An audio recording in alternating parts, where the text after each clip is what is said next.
Alors, bonjour tout le monde, bienvenue à ma 5e chronique du Paperman pour 2018. Je vous rappelle le concept de la chronique, les chroniques que je fais.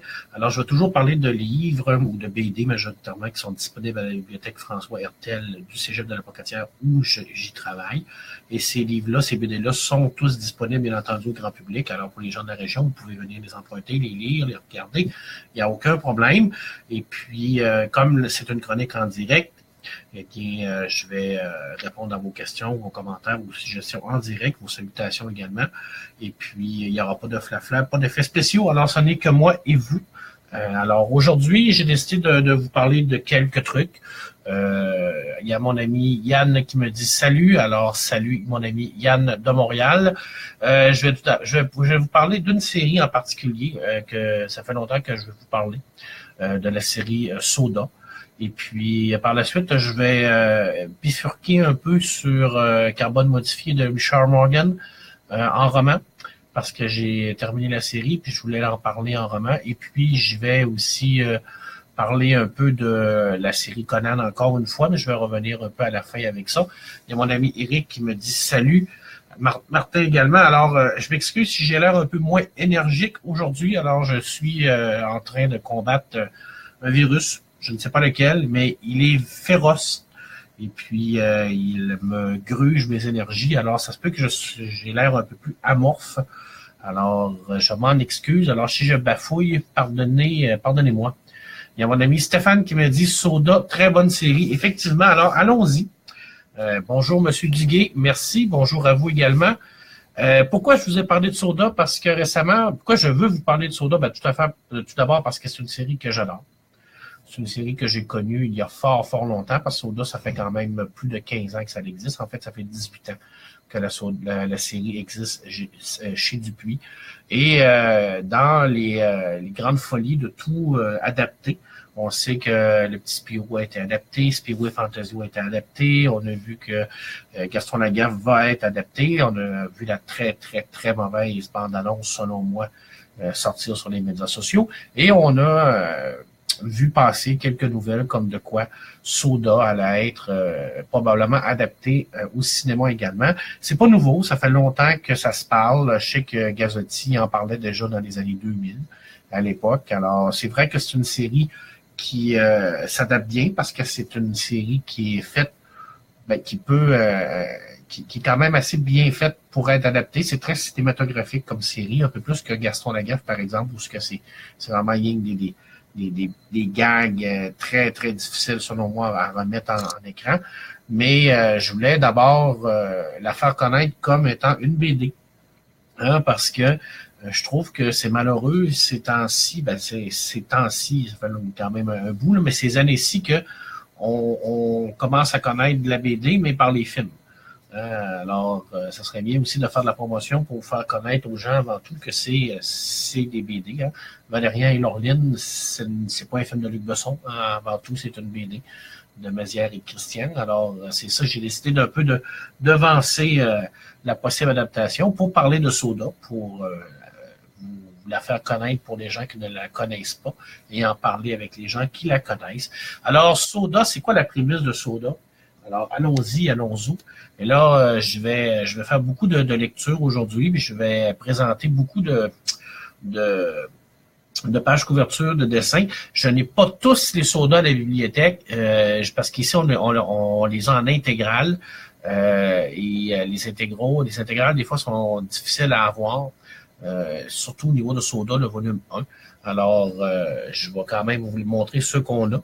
Et puis, je vais vous expliquer aussi c'est quoi le concept de la série. Alors, Sébastien qui me dit « Salut Pepperman ». Salut mon ami Sébastien. Alors, tout d'abord, Soda, ça c'est le tome 9 et Délivre-nous du mal. C'est une série qui a été créée dans les années 80. Si je remonte dans mes notes, je vous dirais que le tome 1, là, c'était en 86 environ. En 87, mais il a été paru avant chez Dupuis, dans les fameux Spirou. D'ailleurs, si vous êtes amateur de ce genre de série, là, Je vous conseille encore d'acheter les fameux albums Spirou. C'est encore disponible. Ça vous permet de tous les lire avant qu'ils sortent en album. Puis vous n'êtes même pas obligé de les acheter en album puisque vous les avez dans votre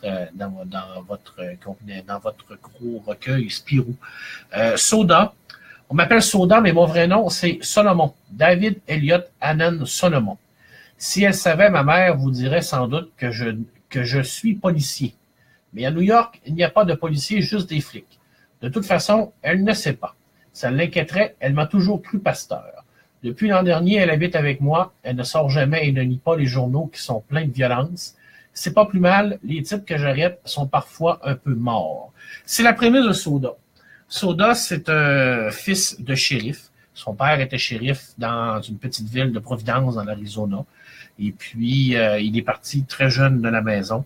Et son père et sa mère ne voulaient pas qu'il devienne policier comme son père. Alors, il l'a quand même fait à sa tête et il est devenu sergent détective pour la police de New York. Et puis, il a caché cet état de fait-là à ses parents. Il leur a toujours dit qu'il était devenu pasteur à New York. Et à la mort de son père qui est mort d'une façon tragique et violente, et non élucidée d'ailleurs, on va le voir dans le tome 2, sa mère va venir vivre avec lui à New York, dans son building, où il reste au 23e étage. Bien entendu qu'il ne peut pas lui dire qu'il est policier, de un, parce qu'il ne veut pas la peiner, et de deux, elle est cardiaque. Alors, sa mère est cardiaque confirmée, et le médecin lui a clairement conseillé de ne jamais avoir trop d'émotions. Alors, il est un peu pris dans cette situation-là du fait qu'il ne peut pas révéler à sa mère qu'il est policier de peur de lui faire de la peine et de la tuer, parce qu'il a peur que ça la tue tout simplement. Et il reste que c'est un excellent policier dans le département de New York.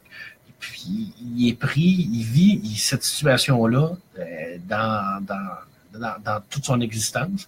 Il y a l'avantage que sa mère ne lit jamais le journal, n'écoute pas la télé. Alors, elle n'est pas au courant de ce qui se fait. Ça tombe bien parce qu'effectivement, il passe souvent dans les journaux parce qu'il est quand même un très, très bon policier, mais il y a des méthodes un peu brutales. Mais je vais revenir au niveau des descriptions des personnages. Je vais prendre bien le temps de tout bien décrire les personnages. Et comme il vit au 23e étage, bien, à chaque jour, il descend. Et puis, il se change de son costume de pasteur à son costume de policier à l'intérieur de son ascenseur pour aller travailler. Et bien entendu, tous les gens autour de lui savent que c'est un policier et savent qu'il ment à sa mère. Alors, il vit un peu vraiment là entre les réalités et la fiction à tous les jours. Il y a toujours la crainte que sa mère découvre également qui il est. C'est toute une dynamique incroyable par rapport à cette cachette-là. Puis c'est une dynamique aussi incroyable par rapport à une dynamique familiale, par rapport à l'amour que Soda avait envers sa mère, qui est quand même absolument remarquable. Puis on vit toutes ces aventures-là dans ce contexte-là. Ça veut dire que dès qu'on commence avec le tome 1, elle est déjà rendue avec lui à New York. Donc, on vit tout ce concept-là. Et chaque livre, chaque BD est vraiment basé sur une enquête que Soda doit faire et doit habituellement résoudre. Ça se résout majoritairement par la mort de beaucoup de personnes. Le concept, le lieu, c'est la ville de New York, mais on est vraiment dans un New York post-attentat. Alors, c'est un New York c'est l'ancienne New York un peu plus sale. C'est pas la New York propre qu'on connaît aujourd'hui, où ce que le crime a énormément diminué. C'est un New York vraiment qui est très criminalisé, où ce que tu ne peux pas te promener encore là dehors sans te faire arnaquer. Alors, il y a beaucoup de crimes, il y a beaucoup de gens qui se promènent, il y a beaucoup il y a beaucoup de criminalité dans le New York de Soda. Qui a créé ce merveilleux BD-là? C'est Philippe Thome qui l'a créé au niveau du scénario. Alors, qui est Philippe Thome? On le connaît, Philippe Thome. Je pense que la majorité des gens ici, ils savent qu'il a travaillé avec Jerry pour faire Spirou et Fantasio. Et c'est aussi le scénariste du Petit Spirou. On ne se le cachera pas. Et à l'origine, ben, le dessinateur qui a créé le visuel, la conception visuelle de la série, c'était Luc Warren. Luc Warren qui a fait le tome 1 et le tome 2. Et à peu près 10 pages du tome 3. Et à suite de ça, il a donné la main à Gazzotti, à Bruno Gazzotti. Pourquoi? Ben, parce que Luc Warren a décidé de repartir dans ses anciennes amours qui étaient tout le côté informatique du dessin et tout ça. Alors, il a carrément quitté tout le monde de la BD pour vraiment se concentrer sur ça. Alors, c'est Gazzotti, à partir du tome 3, qui reprend la main jusqu'au tome 12. Et au tome 12, ça va avoir pris quand même 9 ans avant que le tome 13 sorte. Et là, c'est Dan qui a travaillé sur le petit Spirou également avec Jerry, qui reprend le dessin. Alors, on a quand même une bonne continuité. Je vous dirais que le dessin de Luc et le dessin de Gazzotti sont deux dessins complètement différents. Luc Warren, c'est un dessin qui est un peu plus réaliste. On sentait un peu plus de réalité dans les dessins. Dans Gazzotti, l'a vraiment comme fait éclater au grand jour ce soda-là. Et Dan a très bien repris le dessin de Gazzotti. Gazzotti qui est parti entre autres parce qu'il a commencé à travailler sur la série Seul. Alors, c'est une très, très belle série également, si vous avez la chance de la voir. Et elle a été adaptée au cinéma. Je pense que c'est quand même une bonne adaptation. Malheureusement, je ne l'ai pas vue. Alors, Fils unique de Joseph Nathaniel Salomon. Joseph Nathaniel Salomon était shérif. Et de Mary McIntyre. Soda est un policier new-yorkais. Alors, il est un policier qu'on pourrait considérer comme un peu solitaire, mais extrêmement efficace. C'est un policier qui va toujours jouer sur la ligne entre le bien et le mal. Alors, on va suivre ses enquêtes toujours dans ce style-là. C'est un policier qui n'a pas peur d'utiliser un peu ses points et son arme, alors son immense 357 Magnum. Et fait à noter, il a perdu son annuaire de la main gauche. Il porte toujours un gant. Et depuis 13 tomes, on ne sait pas pourquoi il a cette cicatrice-là. Alors, est-ce que c'est une cicatrice, une amputation qu'il a eue dans son passé ou pendant son travail? On ne le sait pas. Alors, ça reste mystérieux. Et j'espère que ça va encore rester mystérieux. Ça va sûrement être expliqué un jour. Et puis, à chaque tome, on va vraiment avoir une nouvelle enquête. Et Philippe Thome va toujours jouer dans des enquêtes, dans des thèmes qui sont très actuels. On va parler de corruption, on va parler de terroristes, on va parler de vol. Il va toujours vraiment nous amener dans des enquêtes très actuelles. Puis ça, c'est super le fun parce que on a vraiment l'impression que la série nous parle et il se passe présentement. Fait qu'on aime, moi j'aime ça, là. Pour moi c'est ça. C'est réellement un style polar. C'est un polar humoristique. Mais de l'humour noir. C'est pas des personnages qui ont une très belle vie. C'est des personnages, la plupart du temps, qui sont quand même des personnages qui sont torturés. Tant les personnages principaux comme les personnages secondaires. Alors, on a énormément de richesse au niveau de ces personnages-là. On les sent vraiment toujours un peu sur le bord de la dépression. D'ailleurs, Soda est excessivement dépressif et quelquefois même suicidaire. On le voit à l'intérieur de la série où ce que pour lui, ça serait beaucoup plus facile des fois d'en finir. C'est pas une BD, c'est du franco-belge. Ça peut paraître un peu plus jeune, c'est vrai, mais c'est quand même une BD très sérieux au niveau des thèmes que ça aborde. Soda, alors c'est du polar noir selon moi vraiment, mais mis dans un contexte un peu plus mainstream. Alors, je sais pas si le monde peut me comprendre, alors j'espère. Là. Je vous rappelle que j'étais un peu daze avec les médicaments que je prends. Alors, je prends des pilules, tout ça. Enfin, j'ai peut-être l'air un peu bizarre, là, mais ça me dérange pas. Alors, on a une panoplie de personnages dans Soda. Ce qui fait la force de cette série-là, c'est toutes les interactions de ces personnages-là. Tout d'abord, Soda, j'en ai parlé, alors David Elliott Salomon, qui se dit pasteur. Alors, je vais essayer de vous montrer une photo de David Salomon. Alors, vous pouvez voir un peu le style de Monsieur Salomon. Hein, c'est quelqu'un qui est buveur. C'est quelqu'un... Ah, il y a mon ami Simon qui m'a dit « Salut ». Alors, salut Simon. C'est quelqu'un qui boit un peu, quelqu'un qui consomme la pornographie, c'est quelqu'un qui est pas clean tout à fait. Bref, c'est un flic typique de New York. Alors, comme on les a connus avec Dirty Harry, avec tous ces gens-là, là, toutes c'est vraiment dans ce style-là. Là. Et là, on le voit ici qui est dans son costume de pasteur et armé là, jusqu'aux dents pour aller faire son travail. Là. Ça, c'était avant qu'il se change. Hein. Ici, on peut voir vraiment là, le premier aventure, la première vraiment image de Luke Warren dans Soda. Là. Ça, c'est l'intégrale tome 2. Alors, juste ici. On a plusieurs personnages qui gravitent autour de Soda, qui va l'aider premièrement dans son travail, va le supporter également dans sa façon de mentir à sa mère, parce que je vous rappelle que sa mère ne sait pas qu'il est policier. Il y a le caporal Linda Tchaikovsky, qui est une jolie policière qui va travailler avec Soda. C'est une policière qui est noire. Je vais essayer de vous la trouver. Pourquoi pas? Je vais vous en trouver une. Attendez-moi un instant. On est ensemble, on a du temps. Je sais pas si on peut la voir ici, là.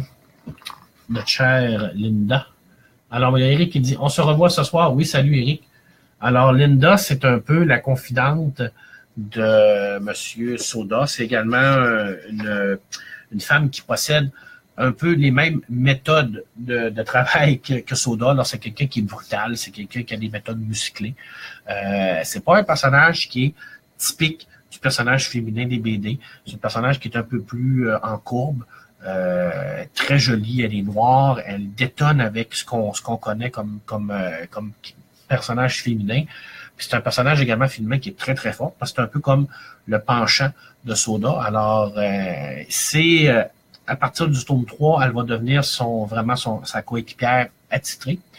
Et plus, parce que oui, au fur et à mesure que la série va suivre, Soda va avoir des affinités avec notre chère caporale et va coucher avec elle. Alors, ça va devenir un peu, pas sa copine, mais plus son amie de lit, on pourrait dire ça, là, sa conjointe son ami. Son ami plus affinité qu'on appelle. On va la voir pratiquement dans tous les livres, à part ceux qui vont reculer un peu dans le passé de Soda. Et elle va vraiment amener cette touche-là elle amène une touche un peu plus terre à terre. Hein, elle va vraiment des fois gronder Soda. Alors, c'est un peu comme sa béquille. C'est un peu comme un personnage qui va venir lui dire des fois qu'il n'y a pas d'allure, puis qu'il sait pas qu'est-ce qu'il fait. Alors, c'est un personnage très important. Et c'est un très beau personnage. C'est clairement cinématographique, c'est bourré d'action, de tension, de poursuite de voiture, ouais. Et d'ailleurs, le tome 1 commence comme ça, c'est vrai. Des personnages intéressants. Ça peut faire un bon film. Ça pourrait faire des très bons films. En tout cas, moi, j'ai des craintes, mais je vous en parlerai un peu à la fin. Le sergent Bates, c'est un de ses collègues. Alors, c'est un gros monsieur. C'est vraiment quelqu'un qui est un peu comme un spécialiste des recherches. C'est quelqu'un qui va un peu aider Soda dans tout ce qui est recherche Internet.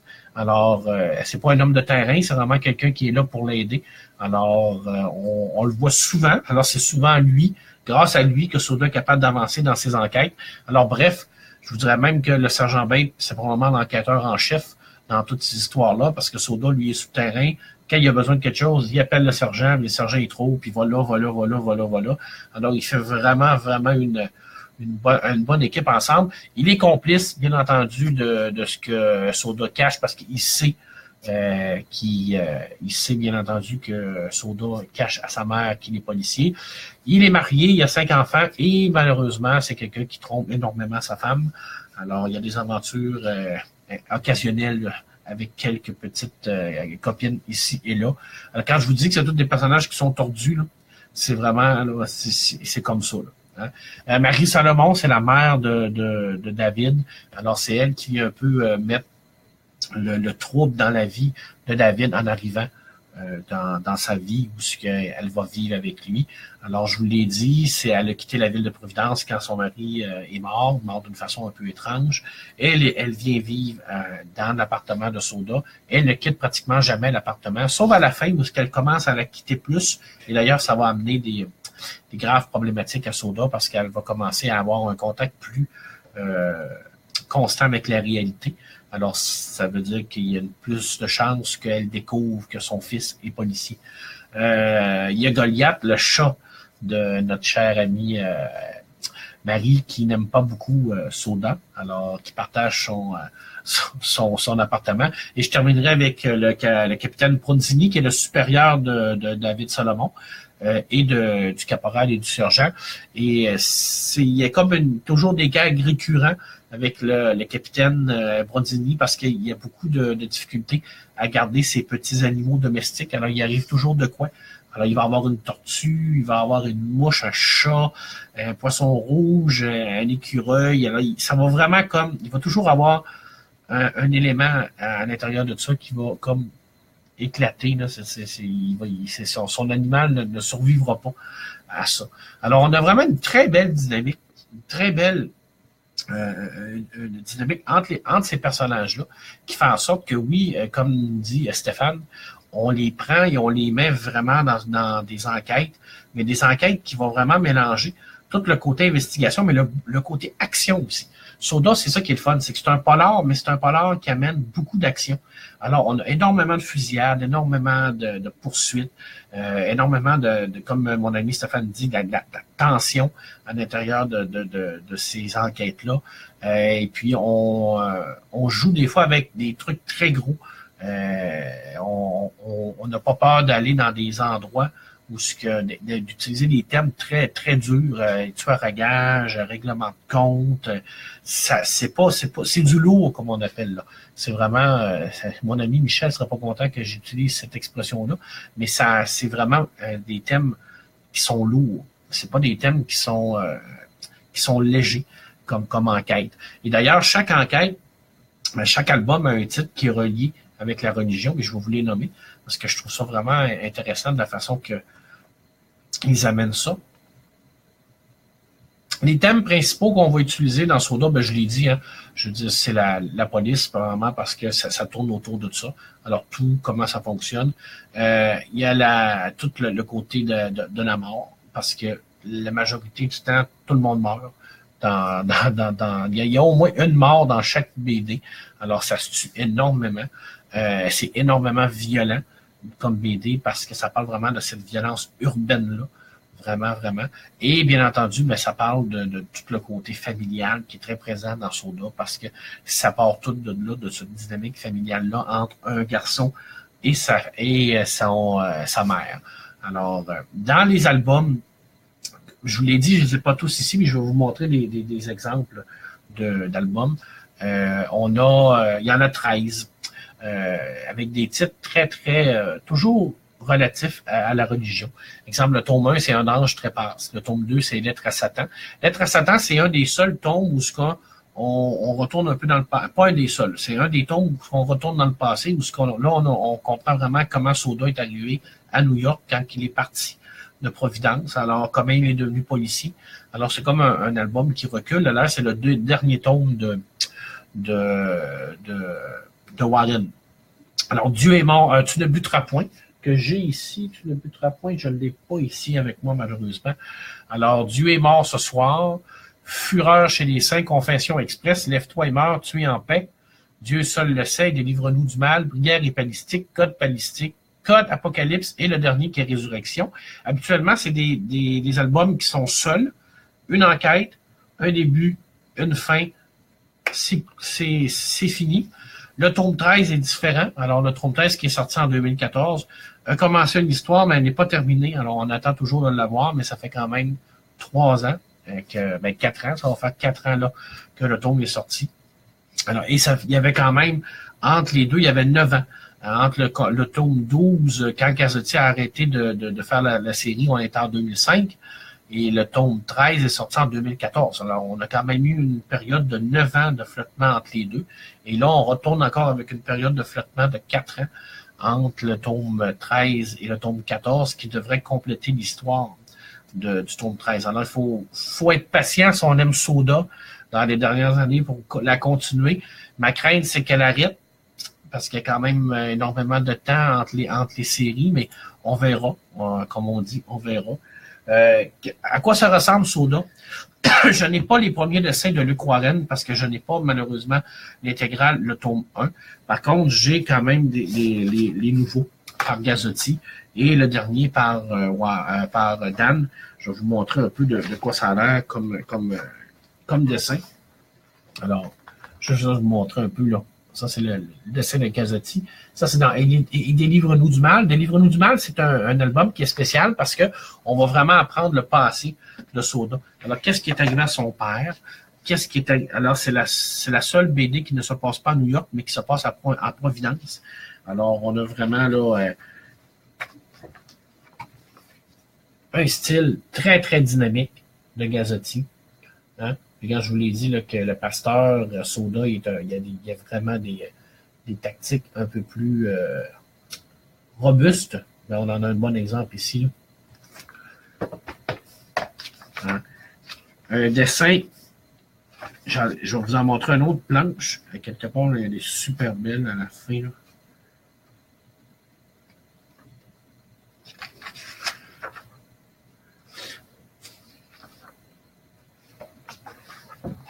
On a vraiment des très, très beaux dessins de Gazzotti. Là. Et quand Stéphane dit que c'est très, très dynamique, très cinématographique, il a entièrement raison. C'est une BD qui se laisse dévorer tout seul, qu'on n'a pas de difficulté à lire au niveau graphique. On est capable très bien de comprendre la lecture des cases et ça roule. On a vraiment l'impression de regarder un film quand on lit du Soda. Ça se déroule tout seul. D'ailleurs, Soda est la seule BD où, en fait, j'en ai deux. J'en ai un d'Olivier Carpentier et un de Gazzotti, où ce que j'ai moi-même une dédicace. Alors ça, c'est ma dédicace que moi j'ai eue de Bruno Gazzotti quand il est venu à Québec, il y a fort longtemps. Alors, vous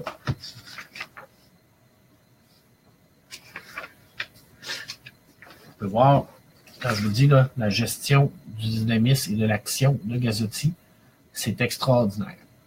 Je veux dire, la façon qu'il a de faire, de jouer les dessins, la case en haut, là, je veux dire, c'est vraiment là, sublime. Je vous l'ai dit, par contre, c'est violent. Il y a mon ami Stéphane qui dit très beau dessin. Effectivement, c'est du très, très beau dessin.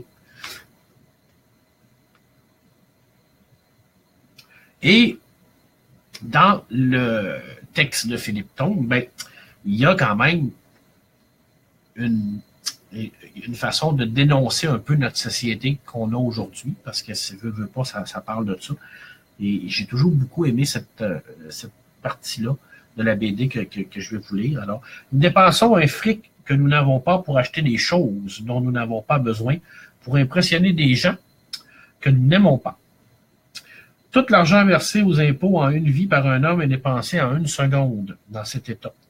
Les rues sont envahies de maniaques dangereux. Ma femme me trompe avec une actrice héroïnomane et mon médecin et mon psy sont ensemble à Hawaï avec mon argent.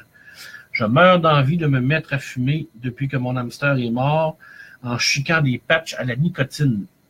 J'ai bien acheté un Tamagotchi, mais ce n'est pas la même chose. Lieutenant Soda, pas la même chose du tout. C'est ce qui ne va pas, c'est tout ce manque d'amour. On a vraiment toujours ce genre de punch. Hein? C'est très punché au niveau scénaristique, Soda. On va pas on y va pas avec la mémoire. C'est vraiment avec la mémoire. Ça se dit pas ça. Que le revanche, je sais pas. Je suis un peu confus. Mais c'est très, très punché. Et quand je vous dis que Soda est vraiment un être qui est totalement cool, totalement, complètement, absolument génial. Alors ici, il est en train d'arrêter quelqu'un et il tombe dans une manifestation. Et on le voit avec le monsieur avec la grosse barre, tout simplement fermer la porte. Il ping, bang, bang, bang, bang, bang. Il parle au téléphone, il n'y a aucun problème. Le caporal, son ami, à côté, s'est mis un casque de hockey. Le criminel est dans le milieu, lui, capote ben raide, il sue toute sa vie. Les autres sont tout relax, sont en train de se faire envahir, sont en train de se faire virer le char de bord. Alors, c'est ça, Soda. C'est dynamique, c'est drôle, ça roule tout seul. C'est pratiquement toujours bourré d'action, mais c'est toujours des bonnes enquêtes bien ficelées, vraiment très, très bien amenées, très bien écrites. Je vais essayer de vous montrer d'autres petites images à la fin. Après ça, ben, je vais compléter avec le tome 13, parce que le tome 13, c'est quand même... ouais, il est vraiment cool. Oui, effectivement, Soda, c'est vraiment un titre très cool. Très, très cool. Bon, c'est ça, le tome 13, lui, il est un peu spécial parce que premièrement, je ne l'ai pas, il est parti. Par contre, il est revenu dans le Dupuis. Alors, dans les fameux recueils Dupuis, là. Alors, ça, c'était 9 ans après. Et on a vraiment une très, très belle description du pourquoi, là, ça a pris autant de temps que ça à revenir. Et là, on tombe vraiment dans un nouveau type de Soda. Alors, quand je vous disais que le caporal elle était quand même assez joli, là. Alors, on tombe vraiment dans un dessin qui est quand même, qui reprend bien les bases que Gazzotti avait mis, mais c'est un dessin qui est beaucoup plus sombre. Et l'histoire également de Soda, à partir de là, se passe après les événements du 11 septembre. Alors là, on a vraiment un New York qui est devenu beaucoup plus paranoïaque encore. Et puis, tous les personnages sont vraiment dans cette dynamique-là. Alors, on change de registre. Ça garde son petit côté humoristique, ça garde son petit côté mainstream, son petit côté familial, tout ça, mais les personnages sont beaucoup plus... ils ont beaucoup plus évolué, ils sont beaucoup plus matures au niveau de leurs actions. Et puis, on a une écriture qui est beaucoup plus sombre dans le tome 13, de la part de Tome. Alors, d'ailleurs, le dessin, là, que ça fait, la couleur est différente. Là. Rien que le fond de case noire nous donne vraiment là, une vision différente de ce que Tom voulait faire. Là. Quand je vous dis un peu alors que flic, en plus du risque, il y a le tabac, l'alcool, la dépression, les escaliers glissantes, il est sur le bord. Je veux dire, on voit vraiment que c'est un personnage qui est torturé, c'est pas facile pour lui, il n'est pas riche, il vit avec sa mère, il n'est pas capable de dire la vérité. Alors, c'est un personnage torturé, c'est un personnage qui est plus grand que nature, et puis, c'est un personnage qui nous éclate à chaque fois.